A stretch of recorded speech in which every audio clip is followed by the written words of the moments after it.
नमस्कार। पूर्णचंद्र कांडपाल जनजागृति का episode number 989 989। आज त्रिया चरित्र की बात करता हूँ। त्रिया चरित्र अर्थात अक्सर जिसको नकारात्मकता के लिए कहा जाता है, हालांकि पुरुषों का चरित्र भी होता है, लेकिन एक सूक्ति है, एक नीति श्लोक है, उस पर अक्सर क्या कहा गया है वो सुनिए।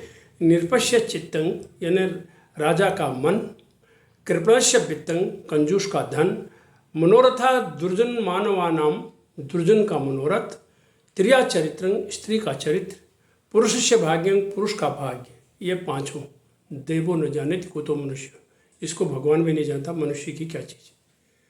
ये कहा गया है। चरित्र तो पुरुष का भी है, स्त्री का भी है, लेकिन मैंने आपको जैसे कहा कि आज मैं महाभारत की 3 और रामायण की 3 महिला किरदारों, महिला पात्रों की चर्चा आपके सामने करता हूँ, जिनको नकारात्मकता के लिए अधिक जाना जाता है। तो ले लेते हैं। तो सबसे पहले हैं गांधारी।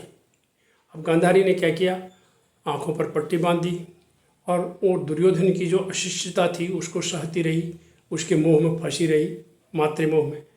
और 100 कौरवों की मात का श्राप उन्होंने कृष्ण को दे दिया और फिर श्राप की बात पछताई भी। और भी बहुत सी कहानियाँ उनके बारे में। दूसरी है कुंती। कर्ण का रहस्य छिपाया, उसे प्रताड़ित होते देखती रही। कर्ण द्वारा पांडवों के मारे जाने की आशंका, कर्ण के से अभयदान मांगा और अंत में गांधारी और धृतराष्ट्र के संग वन को चली गई। तो ये कुंती का हुआ। अब द्रौपदी के 5 पति, उन्हें स्वीकारा और दुर्योधन को अंधे का पुत्र कहा। तो वचन ऐसा बोला कि वो दुर्योधन को बिल्कुल लग गया कि ये नहीं, उसने जो कह करके कि अंधे का पुत्र अंधा ही होता है। और अपने 5 पुत्रों के हत्यारे अश्वत्थामा को माफ़ किया।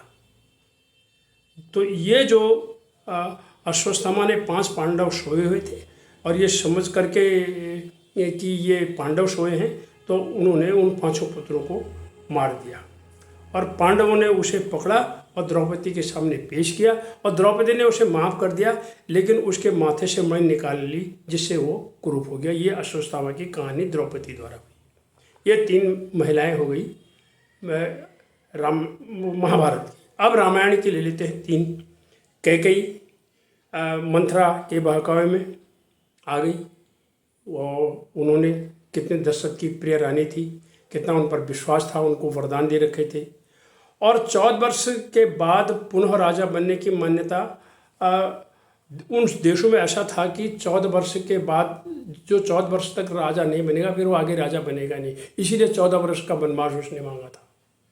तो बहकावे में आने से और अक्सर लोग कहते हैं वो कैकेयी का जो कोप भवन भाजन है, कोप भवन में रहना है और उसके बाद दशरथ का प्राणों का चले जाना है, इस सब के लिए नकारात्मकता के लिए त्रिया चरित्र उसको कहा जाता है। अब आ गई मंथरा। तो मंथरा ने ही तो उसको उकसाया कि तेरा पुत्र दास बनेगा, मुझे क्या परेशानी है, मैं तो नौकरानी हूँ, नौकरानी ही रहूँगी।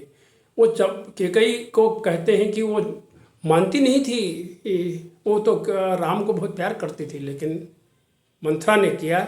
इसीलिए आज के ज़माने में ना लोग अपना बच्चों के, महिला लड़कियों के नाम मंथरा कैकेयी कोई कुछ नहीं रखता, क्योंकि उनका किरदार इस तरह से है।